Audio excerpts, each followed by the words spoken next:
आपल्या परिसरातील राजकीय, क्राईम व सामाजिक अपडेट जाणून घेण्यासाठी पाहत रहा स्टार वन न्यूज वर्तमान। शक्तीपीठ महामार्गावरून राज्यातील राजकारण आणि शेतकरी आंदोलन पुन्हा तापण्याची चिन्ह दिसतात। जमीन वाचवण्यासाठी शेतकरी रस्त्यावर उतरले असून आता या लढ्याला राजू शेट्टी यांचे नेतृत्व मिळणार आहे। 6 जून रोजी विट्यात होणाऱ्या जाहीर सभेकडे संपूर्ण पश्चिम महाराष्ट्राचे लक्ष लागले आहे। महामार्गाच्या विरोधात गावोगावी वातावरण तापले आहे।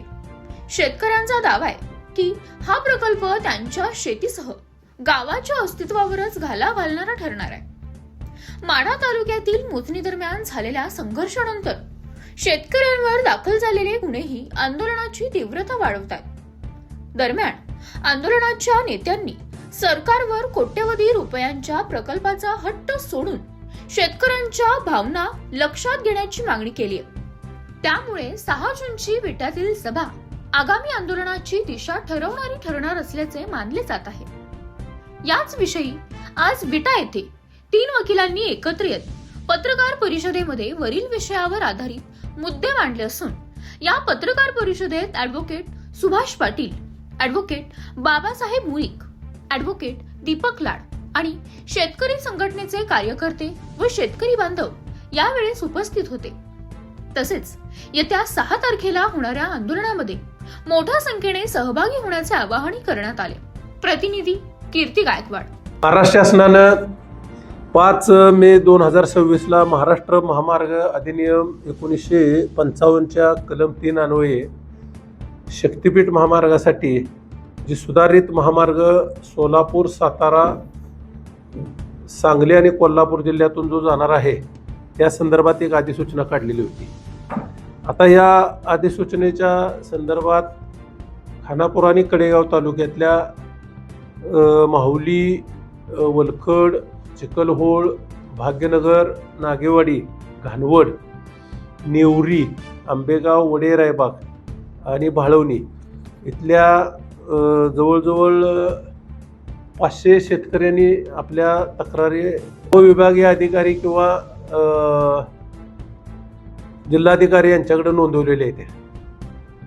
त्यामध्ये मुख्य हरकत अशी आहे की हे आमच्याकडं जमिनीमध्ये पाणी आले शेतीसाठी, त्याचबरोबरीनं या रस्त्यामुळं 2 भाग होणार आहेत, ह्या रस्त्याची गरज नाही अशा स्वरूपाच्या जवळजवळ 25 ते 26 मुद्दे त्या तक्रारीमध्ये घालून त्या तक्रारी नोंदवलेल्या आहेत। आता ह्या आंदोलनाला गती देण्यासाठी ह्या आंदोलनाचं नेतृत्व करणारे माजी खासदार शेतकरी संघटनेचे नेते राजू शेट्टी साहेब यांची 6 जून शनिवार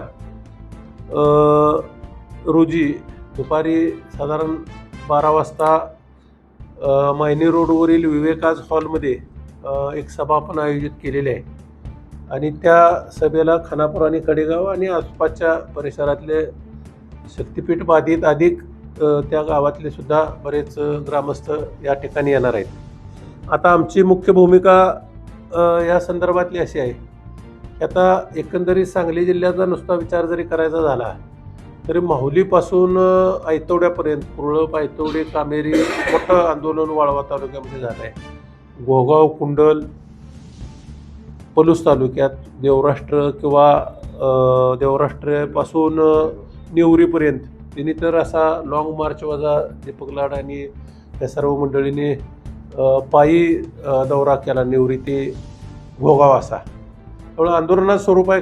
कामेरीमध्ये मोठं मेळावे झालेले आहेत, कामेरीच्या महिलांची मोठी फेरी झाली, अशा पद्धतीनं आंदोलन सुरू आहे। महामार्ग विरोधामध्ये सांगली जिल्ह्यातला शेतकऱ्यांचा असंतोष वाढलेला आपल्याला दिसत असताना विट्यानगरीत दिनांक 6 जून रोजी या ठिकाणी शक्तीपीठ बाधित शेतकऱ्यांची सभा आयोजित केलेली आहे।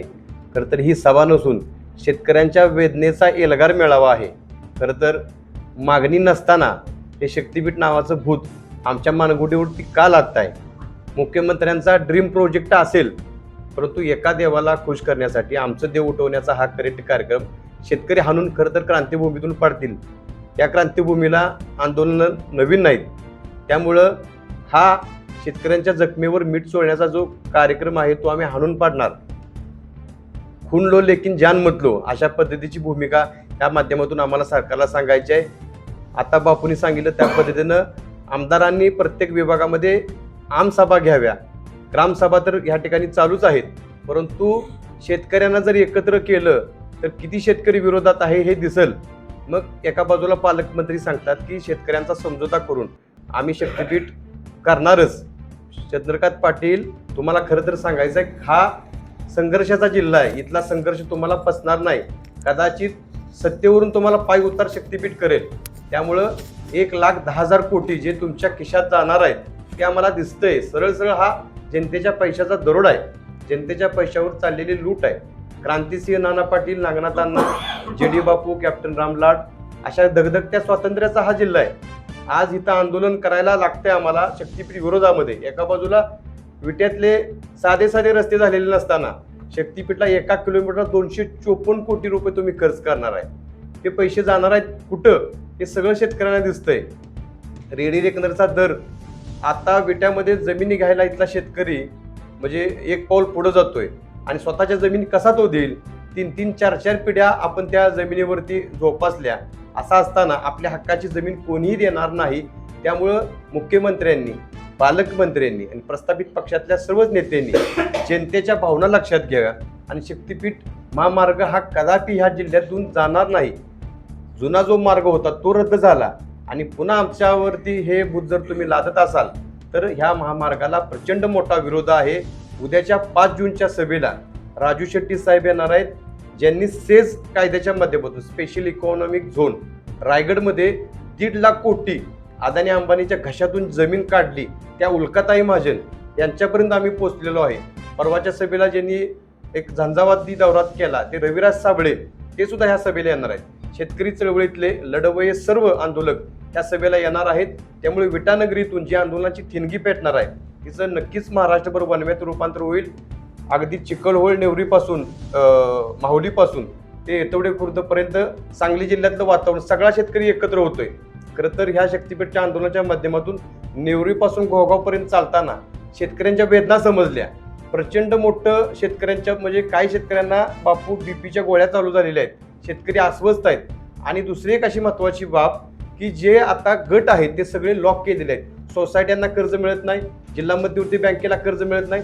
शेतकऱ्यांनी कर्ज काढायची कशी आणि जगायचं कसं, लागवडीची पोती टाकायची कशी.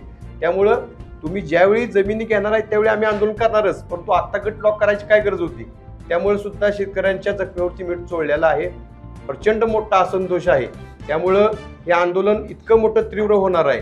या सगळ्याचा विचार करून शासनानं वेळीच हा रस्ता रद्द करावा.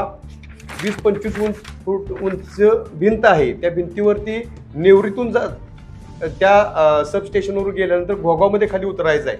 आणि अशी परिस्थिती असताना जर अपघात शिरगावमध्ये झाला तर शिरगावमध्ये जाऊन परत विट्यामध्ये आणायचं त्या प्रवाशाला आणि त्याच्यावर उपचार करा. तोपर्यंत तो जगेल का अशी परिस्थिती आहे. त्यामुळे कोणत्याही पद्धतीचा विकास नाही होणार आहे, तो भकासच. दोन्ही गावांना जोडणारा नाही तर दोन्ही गावांना तोडणारा हा शक्तीपीठ महामार्ग आहे. त्यामुळं देव उठवण्याचा कार्यक्रम रद्द करावा. शेतकरी जगला तर देश जगेल. शेतकऱ्याला उद्ध्वस्त करू नका. एखाद्या उद्योगपतीला खुश करण्यासाठी शक्तीपीठ नावाचं भूत आमच्या मानगुटीवरती लादू नका. खरं तर नागपूरवरून जी काही अवैध धंद्याला बॉक्साईट चालतं ते गोव्याला जाणार आहे. लाखो कोटी डंपर आहेत आणि त्याचं डिझाईन फ्रान्सच्या कंपनीने केलेलं आहे. ते डंपर नेदरलँड, केनियाला, गोव्यातून तिकडे जाणार आहेत. आणि श्रीमंताला मोठं करण्यासाठी गरिबांच्या खिशातून काढलेला एक करेक्ट कार्यक्रम म्हणजे शक्तीपीठ आहे. या बाबतीत बोलायला गेलं तर आम्ही सभेच्या माध्यमातून भावना प्रकट सांगतोय, परंतु हे सगळी लोक आम्ही काय एकत्र करतोय, सर्वपक्षीय नेत्यांच्यापर्यंत आम्ही जातोय.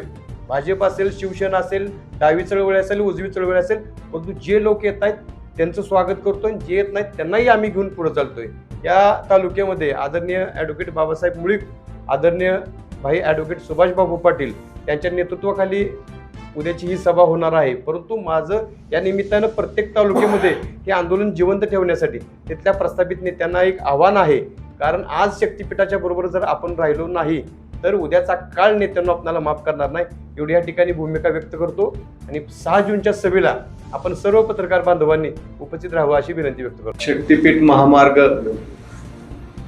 विरोधी संघर्ष समितीच्या वतीनं मी विकास महाडिक आमची सर्व पक्षातील नेते मंडळींना अशी विनंती राहील की सर्व नेत्यांनी आमच्याबरोबर शेतकऱ्यांच्या बरोबर रस्त्यावर उतरून सरकारचा विरोध केला पाहिजे.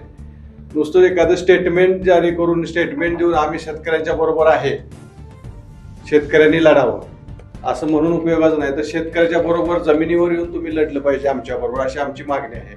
आणि राहिला प्रश्न शक्तीपीठ महामार्ग विरोधात शेतकरी संघर्ष समितीच्या वतीनं रस्ता हा आम्हाला शेतकऱ्यांच्या मागणीनुसार होत नाही. आम्हाला रस्त्याची गरज नाही. आमची जी मागणी आहे ते सरकार आम्हाला देत नाही. आमची मागणी काय आहे तर आम्हाला पानंद रस्ते, शेत रस्ते किंवा शेतीसाठी जी आमची काय मागणी आहे ते आम्ही मागणी करतोय, ते आम्हाला गेले 10-20 वर्ष झालं आमच्याकडे लक्ष दिलं जातं.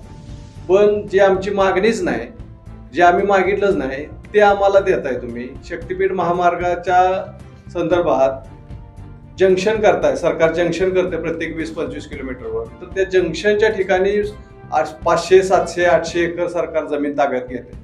ही जमीन नक्की कोणासाठी सरकार घेते? सरकारची जी मोठी 3 शक्तीपीठ आहे ती अदानी असेल, अंबानी असेल, मित्तल असतील, ह्या 3 शक्तीपीठासाठी घेते.